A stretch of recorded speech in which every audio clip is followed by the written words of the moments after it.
You're listening to Mountain Heartbeat with Joe and Rosa Hopkins, proclaiming the gospel through word and through song. Hi, and welcome to Mountain Heartbeat. I'm Joe Hopkins. This week, Rosa concludes her interview with Lacey Buchanan, whose child was born blind and with multiple birth defects. Her story in the last 3 weeks, talking about how she has raised this child and all of the difficulties they've overcome and her love for her son, has been truly heartwarming. If you'd like to, you can check out her blog on laceyandchristianbuchanan.com, and I would certainly encourage you to check that out. It is truly a wonderful and heartwarming story. And here we're going to conclude the interview that Rosa conducted with her. And thank you very much for joining us this week on Mountain Heartbeat. I certainly hope that you'd stick around for this. Share the fun things that we get into. Christian's just, he's always got something going on. He loves to tell jokes. I love sharing his jokes on Facebook. He loves an audience. So. Oh, wow. Yeah. Well, we always say that it's a good thing social media wasn't around when we were kids because of the things. Well, he has an audience and he's 6. So I'm sure that is a lot of fun. He loves it. Oh, wow. That sounds like so much fun. And tell our audience what the name of your book is that you that came out in January of this year. Yeah, the book is called Through the Eyes of Hope. And if you see it, you will know because it's got a picture of Christian and I on the front, and I'm holding him. And so you'll see the little boy without eyes on the cover, and you'll see a mom and a child who love each other and are very happy. And so the book just sort of documents our journey, and it talks about the video, and there's pictures in it, which I love. That's like my favorite part, as we got to pick out pictures to put in it, of Christian when he was a baby and growing up, and little brother and all that. So it's been a lot of fun. That sounds beautiful. And when Joe and I were having our first child, I was over the age of 35. And so there's a lot of testing and a lot of things. And even though they didn't find anything before they took the test, they were saying that, well, if we find certain things, well, you have to prepare the community or decide what you want to do. And I thought, decide what I want to do. I'm confused. What would I do?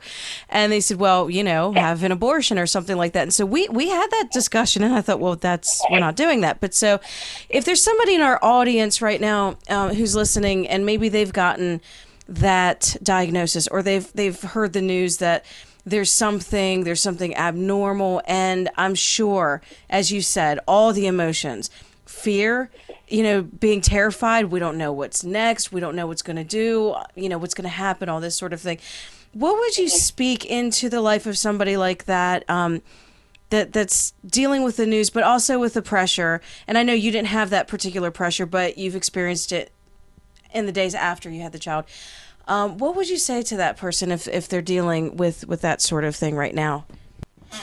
A couple things. I would say, for one, doctors are knowledgeable in medicine and things like that, but doctors cannot predict quality of life, because if they could, then, our story wouldn't be what it is. We were sort of told about the miserable quality of life that Christian was going to have, and it's the total opposite. So don't get too hung up on, what kind of quality of life the child's going to have based on, what somebody else says, because like you were saying, God is the one who writes our story. And it's just, I always just encourage parents who are facing a prenatal diagnosis to hold on to hope. Just keep holding on to hope. And it's, the other thing is that I feel like as a special needs parent, as a parent in general, I think we all kind of wonder, I know I do, like, am I enough? Am I going to be able to handle this? Am I going to be able to do and give this child what they need, especially when a child has more needs than a typical child? And I just always want to encourage parents who are, struggling with that, and tell them you are enough. And God doesn't,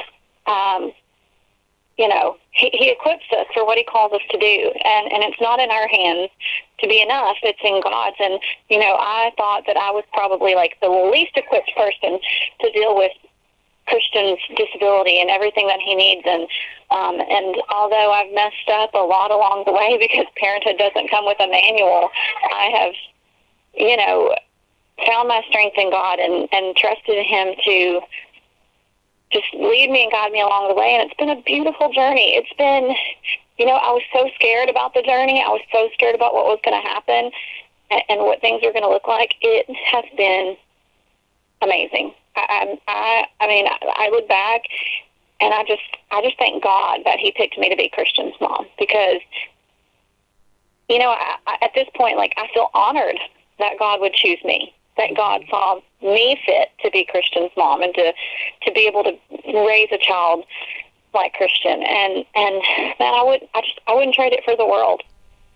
Absolutely. That is so beautiful. And the other thing that I would be interested in hearing your perspective now, because it's past 6 years since that initial very rough and uncertain period.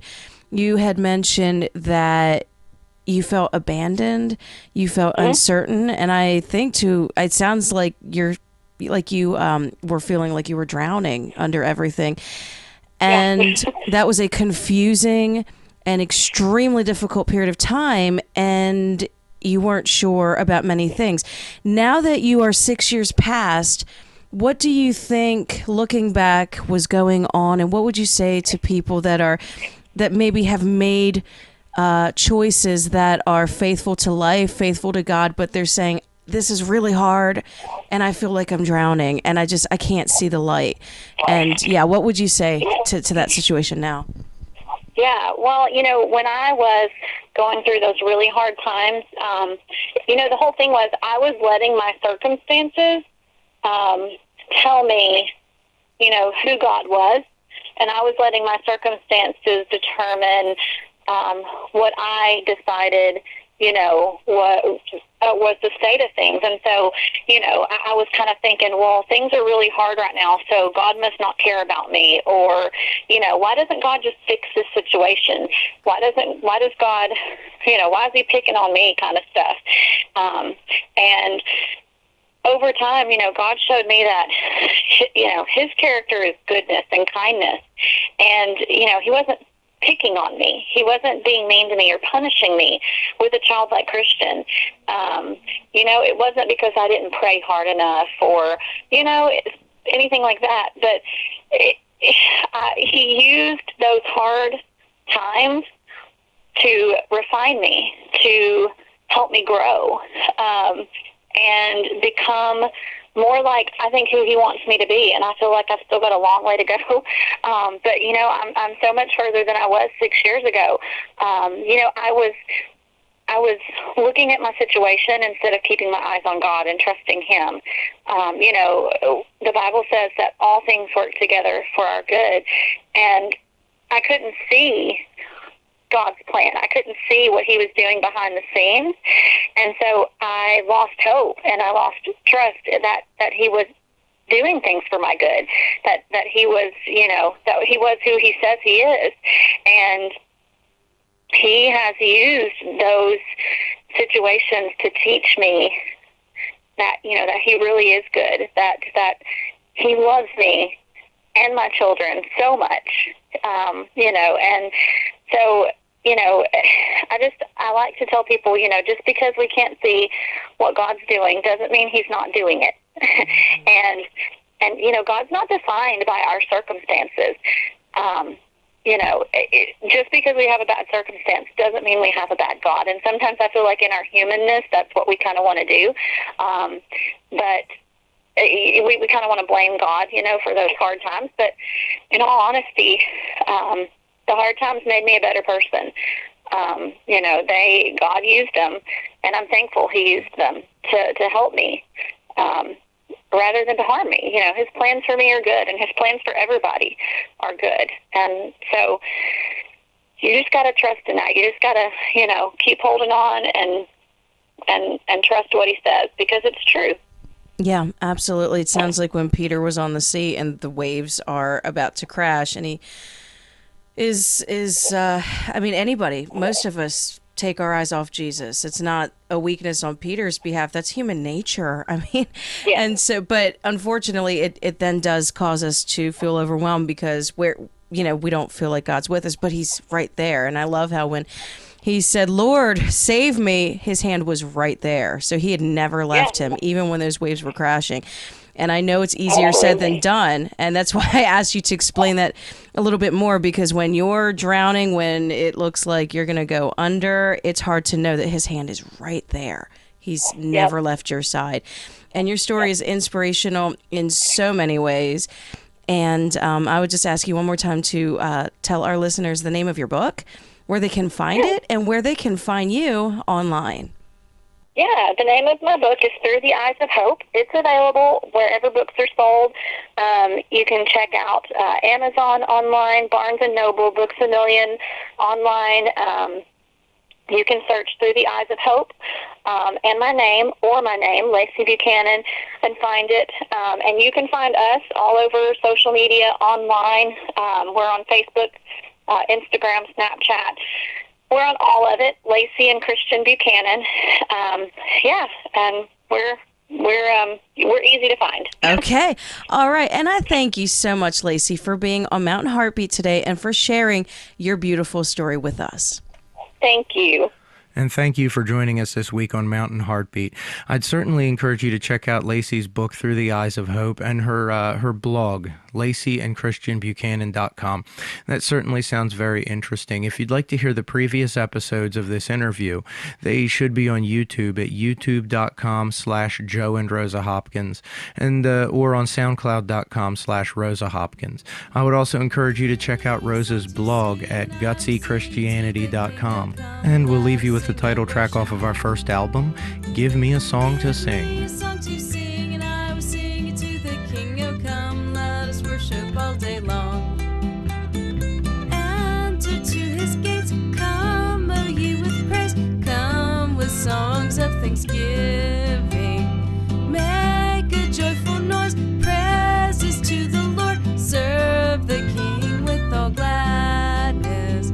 Give me a song to sing, and I will sing it to the King. Oh, come, let us sing and worship him. Give me a song to sing, and I will sing to the King. Oh, come, let us worship all day long. Come into his gates, all whom God has made, he and not we ourselves. We are not our own, we to him belong, we the sheep of his pasture. Give me a song to sing, and I will sing it to the King. Oh, come, let us sing and worship him. To sing, and I will sing it to the King. Oh, come, let us worship all day long. Bless his holy name, speak unto his fame, for the Lord, he is goodness, truth forevermore, for his love is sure, and his mercies are forever.